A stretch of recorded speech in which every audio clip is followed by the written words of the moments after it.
Welcome back to the agenda with your Missoula County Commissioners. I'm Commissioner Dave Strohmeyer. I am joined today by my fellow commissioners and friends, Josh Slotnick and Juanita Vero, and we are delighted to have a special guest with us, Olivia Anderson, our Wildfire Mitigation Specialist for Missoula County. Welcome, Olivia. Hi, thanks for having me. Oh, we are delighted to have you. Well, so tell us about your background and how you came to work for Missoula County. Yeah. A moment of desperation. I don't know. I guess going all the way back, I was born and raised in Rochester, New York. Went to college in New Hampshire where I studied natural resources. Which college did you go to? University of New Hampshire. All right. It's a great place. Go Wildcats.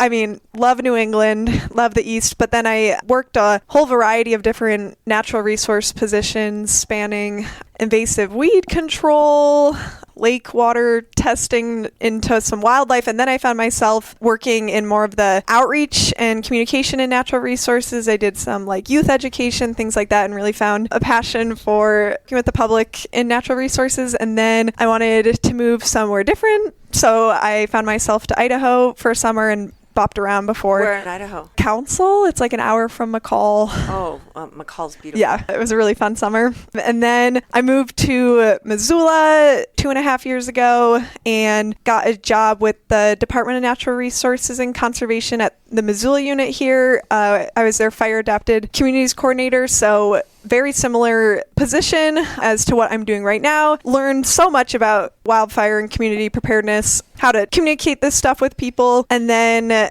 I saw the position open at the county for the Wildfire Mitigation Specialist, and it just seemed like another new thing. And yeah. Awesome. Any surprises so far in this position? Oh, or is that's it a good question. Exactly what you thought it would be? No, I feel like nothing is ever exactly what I thought it would be. I mean, changing from the state to the county was interesting, just like learning the differences there. An improvement. I'm sure isn't it, you got to say that the culture is just way better. I mean, it's lovely. Let us put words in your mouth. Perfect. What Olivia means to say. We love DNRC. But. Totally. I mean, well, that's the thing. Like, it's so collaborative. I still work with my DNRC folks, Forest Service people, city fire, rural fire, all the time. But I mean, the county, it is a smaller level of government, so there's like differences in that. And then I definitely went to a much smaller office. I have 3 other coworkers in my like immediate office with the county, so that's been a new dynamic and it's been great. Everyone's really nice. So Olivia, a lot of people listening will wonder, wow, I didn't know the county was into wildfire. Yeah. I think of DNRC or the Forest Service, and there's private contractors. So what does a wildfire mitigation specialist do who works for Missoula County? Totally. And I'm gonna I guess like background in the program, and you guys jump in if you know more, but we are under the Office of Emergency Management. And before my office grew, there was one person, Max Rebels. He was doing a lot of this community outreach, which is a lot of work. And then the county was able to get and apply for a Community Wildfire Defense Grant, CWDG. And with that money, they've been able to expand the program, which I think is awesome because, I mean, living in Missoula County we're right in the wildland urban interface, that intersection of wildfire and people, and both those things are true. So having a dedicated county department, I think it's pretty unique from my understanding, especially having 4 of us doing this kind of work focused just on community preparedness and preparing people for fires in the county. What does that mean you do? Day to day, it changes, but I'm usually out meeting with homeowners and we walk around their house. I go over different things they can do to mitigate for fire, which I'm sure I'll get into those details in this podcast. And then, we can look at their broader property. I do a lot of event planning. So like outreach events. We just had an event up in Sealy Lake working with the fire department up there, Forest Service, DNRC, and other collaboratives. I'm just trying to find ways to engage the community, try to meet them where they are. I really enjoy the one-on-one home assessments. They're completely free and they're really educational. And how do people find you? Are they, I was going to say looking through the yellow pages, but nobody knows what those are anymore. But how, someone has a property and wants a risk assessment. She meets them where they're at. Literally. Are you just fortunately not scouring the county for potential folks to do this for? Or that's what? a good question. It seems like there's a variety of ways that people find out about us. I mean, to sign up for an assessment, they can just email Wildfire Mitigation at missoulacounty.us or go to the Missoula County website. And I think you just type in Office of Emergency Management or Wildfire Preparedness, probably lead you there. Is that how people are finding you, or are they word of mouth? Word of mouth. Okay. So that's the other one. A lot of if we do one home assessment, their neighbor will do one, and then the other neighbor. We've done community-wide assessments before. So if you can get a whole group of homeowners together, that's pretty neat. Really word of mouth, finding out about us, or at an event if we're able to reach them that way. But it's not like you're driving around the county and seeing who has firewood on their porch, and you're like, oh, no, we're not. Oh, the E-Bar-L Ranch is at it again. I think it, but I'm not. So, Olivia, if let's say you do an assessment for somebody, and you finish up and you have a list of things they could do that could improve the likelihood of less damage if there's a fire. Yeah. And they look at that list and be like, what am I going to do? I don't have any money to buy all this stuff. How can you help them out? Yeah, walking through the assessment process, usually what happens is walk around, I'll take notes, get back to the office, and then I put it all into this online mapping system called Situation Analyst Montana, and different government agencies and first responders have access to that, and that person's house is a dot on the map, and when I put in all the different risk factors, it develops a report and a rating, low, moderate, high risk. I mean, this is all voluntary, and it's all just for the homeowner. Doesn't go anywhere else. But with those recommendations, it's educational. I try to help people. Let's say okay, your siding is wood shingles or it's wooden. That's high risk. But I mean, to retrofit your whole siding can be incredibly expensive. Same goes for wooden porches. So there's other recommendations I can give that are less costly. Like what? So with wood siding, painting regularly, sealing any cracks. About 90% of homes are lost in a wildfire due to embers. So having those little cracks and crevices and things like that exposed increases your risk greatly. So there's ways you can mitigate that without, maybe replacing the whole material. Same with a wooden porch, painting it, not storing combustible materials on top, firewood underneath. But financially, in order to assist for home hardening and home retrofits, we don't have any finances right now to assist with that. There's no cost share programs. How about the home ignition zone beyond the home itself? Yeah. Moving out from the house and into more wildfire fuels into the trees and the landscape. We do have a cost share available for that in Missoula County. What percentage is it? The county covers 75% and the homeowner's responsible for 25%. Sounds like a great deal. It's a great deal. For you, Josh, you have to pay 100%. Yeah.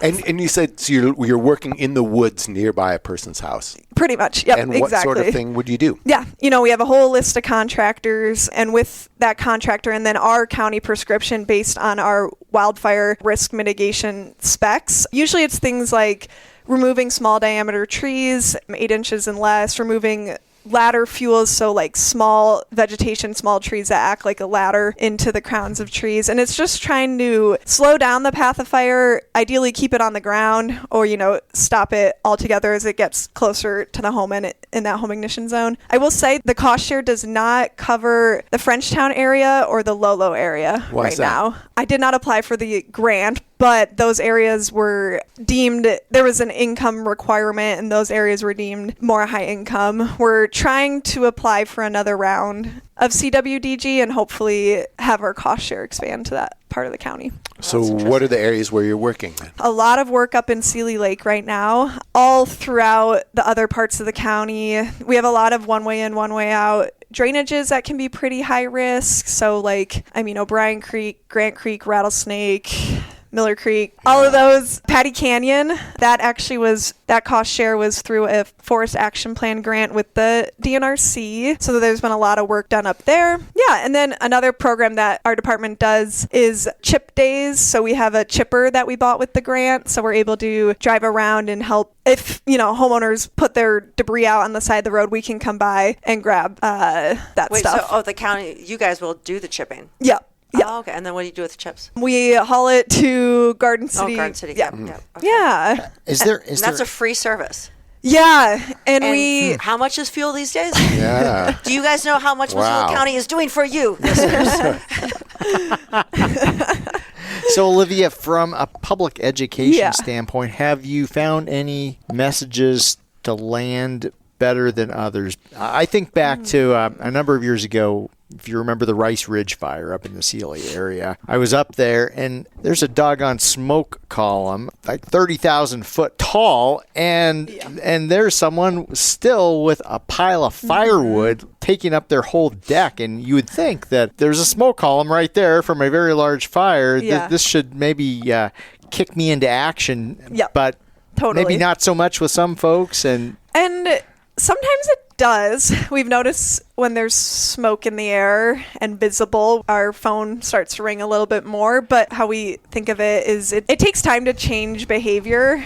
It's like a culture change, thinking about, your responsibility as a homeowner living in the wild and urban interface, taking care of your property and the immediate things you can do to mitigate for fire. And I've noticed if one neighbor does the work, sometimes the next neighbor does the work. It might take 3 years, but then they'll be like, okay, who did you get that home assessment from? I want that too. So I think that, and then trying to get the message out through different voices. Like some people want to hear it from me, but some people would rather hear it from their neighbor.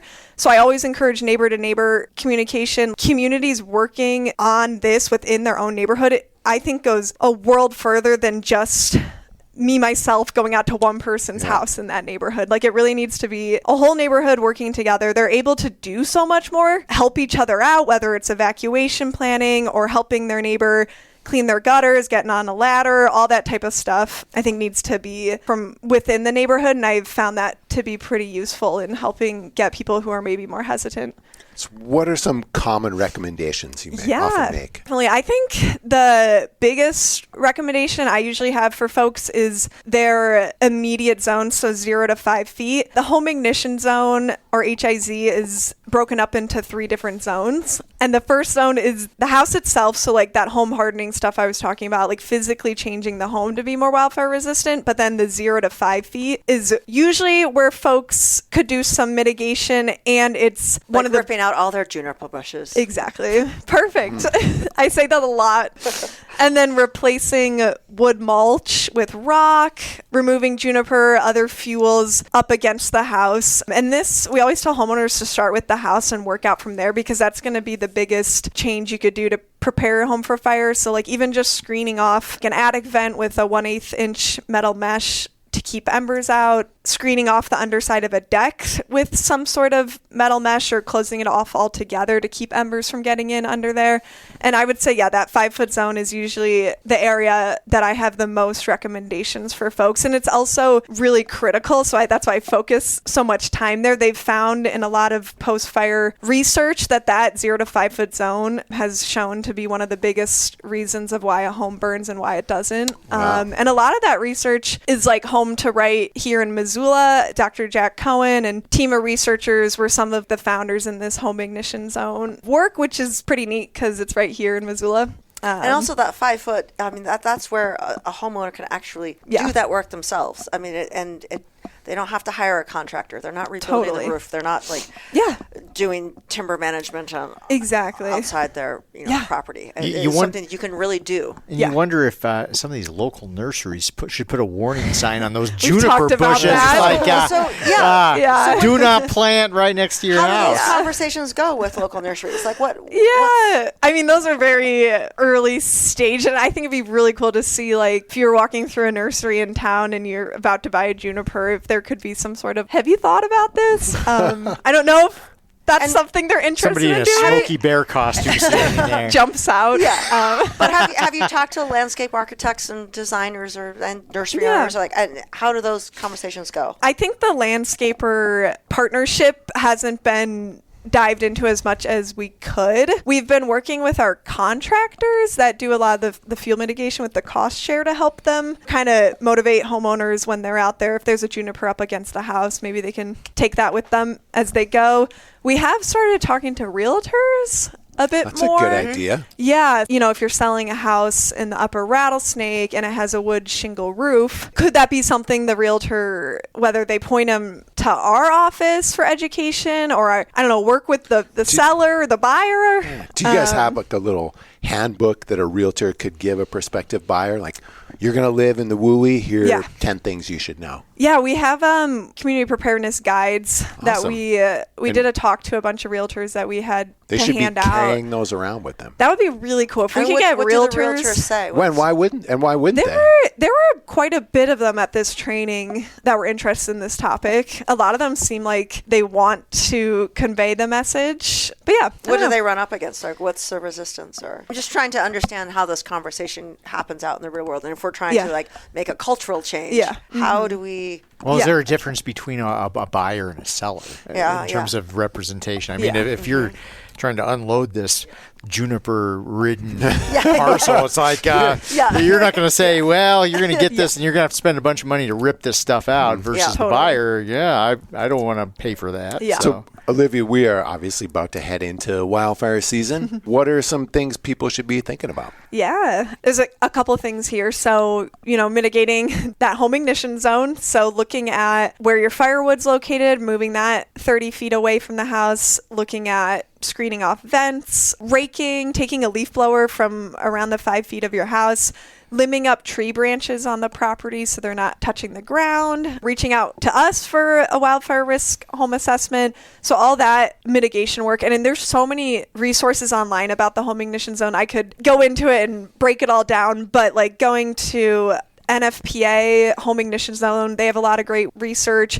Insurance Institute of Business and Home Safety, IBHS, has a ton of really great reading. I mean, landscaping. So we call it like fire smart landscaping, choosing plant species that are more fire resistant, more resistant to embers, and planting those around your home are all things you can do. And then the other side of it is preparing for the other parts of wildfire, which is potentially evacuating as well as smoke. Preparedness, evacuation planning, make sure you're signed up for Smart 911. That's Missoula County's emergency alert system. Really important to be signed up for that. I mean, it's for anyone, but for especially folks living in one way in, one way out communities where it's really going to be critical to leave early, listen to the emergency responders, and have the materials you need ready to go before the fire's there. So food, water, passports, sentimental photos, think about your pets. Tell us about pets or livestock. With pets, I always encourage homeowners to, make a plan for, let's say you're in town, so you're at work, but your dog's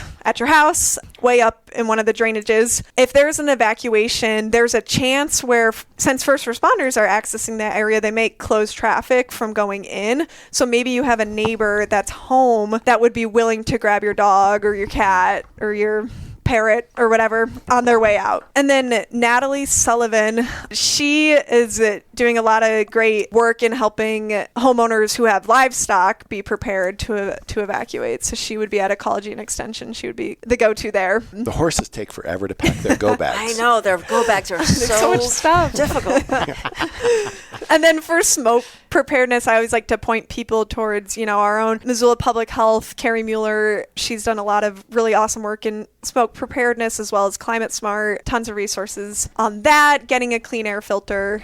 And that's, I think, worth underscoring because regardless of whether fire impacts your home, it is likely that every single year there will be smoke. Totally. There always has been smoke. Yeah. There always will be in the future. So that is one thing that all of us Yeah. should probably think about. Totally, no matter where you are. Could you speak to the Community Wildfire Protection Plan? What is it? And here we're updating it. Yeah, 2018 was the last update of the Community Wildfire Protection Plan, or CWPP, and that's counties' ways. They're across the country. It's how a county comes together with all of its collaborators to be prepared for wildfire. You know, whether it's looking at like the landscape, but also having a big emphasis on home ignition zone and like homeowner resources that they can access for help and responsibility. So that process has just started. It's going to be for the next like year and a half. So keep your ears open for that. There'll be a lot of outreach from the county. A huge part of the CWPPs are having public input because it's a community wildfire protection plan. So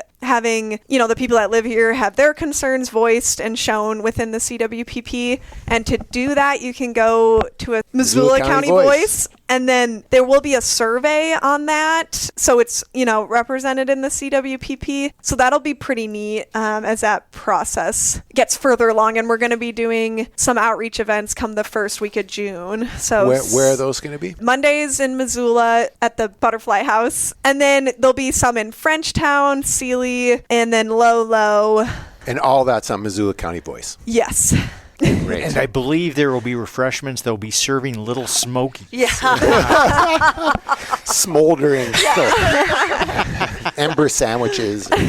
So, Olivia, how do issues related to fire cross different departments? And we have 30 some odd departments, and often their concerns are really specific and they don't have much interaction with each other. But wildfire seems to cross over a whole bunch of those different departments. Can you describe what some of those departments are and how that crossover happens? Yeah, that's a great question. Wildfire, it affects everyday way of life. Like Dave was saying, even if you live in the middle of the city, you still are impacted by fire. So we work a lot with Missoula Public Health on smoke readiness. Another part of what they do, they manage the burn permits in Missoula County. So we work a lot with them on messaging on how to get your burn permit, what are the seasons, how to burn a pile, how to make it less smoky. That's an awesome collaboration there. And then with Parks, Trails, and Open Lands, we work with Marshall Mountain. We've used use Forest Action Plan to do some fuel mitigation over there. And then Ecology and Extension, that's another office that I've worked with. Callie Foster over there. We've done some collaboration on talking about home resiliency and then also home ignition zone. Oh yeah, with the planning department, they are working on hiring 2 wildfire specific planners to help prepare and think about Missoula County building in the future and what that will look like. Great. Yeah. Thanks. One thing I always like to highlight is I've talked a lot about the home ignition zone in this. Well, Dave never talks about it. I know. I've never heard of it. Yeah. But the reason Jack Cohen came by, he just wants to talk about the NBA. That's it. It's just NBA. The MVP debate. He's all about SGA. I think he's overrated.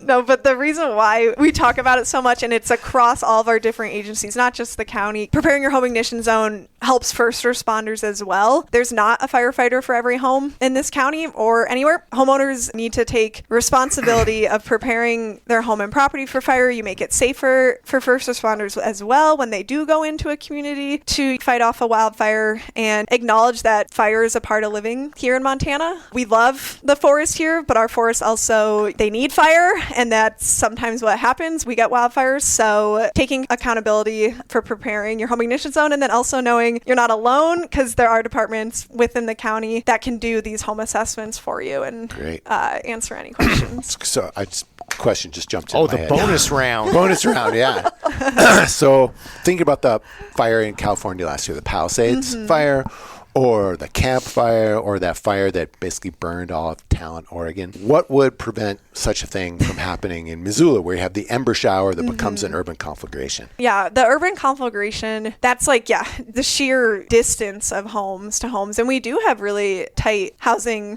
It's an urban area here. Yeah, we do infill development. It's devastating what happened there, and taking responsibility for, if you are planning on building a home, build with home hardening materials in mind. I'm just wondering, so let's say somebody's building a house in the heart of Missoula. Should they consider using these same home hardening materials in case that sort of ember shower happens? Yeah, definitely screen off your vents. Embers can travel really far ahead of a fire, sometimes, mile and a half. I've heard even further on really extremely windy days. And then being mindful of like those junipers, those highly combustible plants being up against those the fireworks house. from those Well, degenerate that too. neighborhood kids. Well, yeah, if you're Don't start the fire.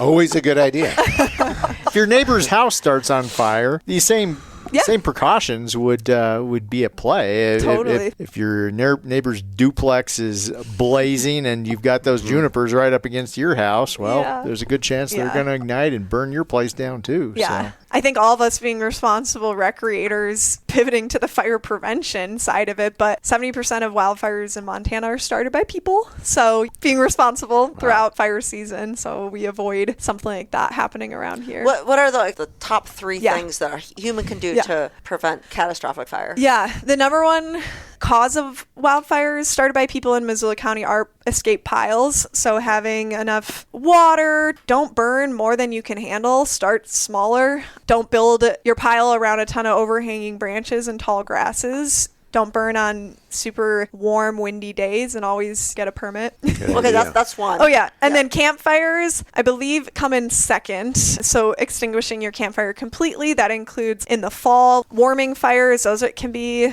And what does start popping extinguish up. completely mean? Water, and then also stir it. So don't just put With the your water bare on hand. So with you a feel stick. it.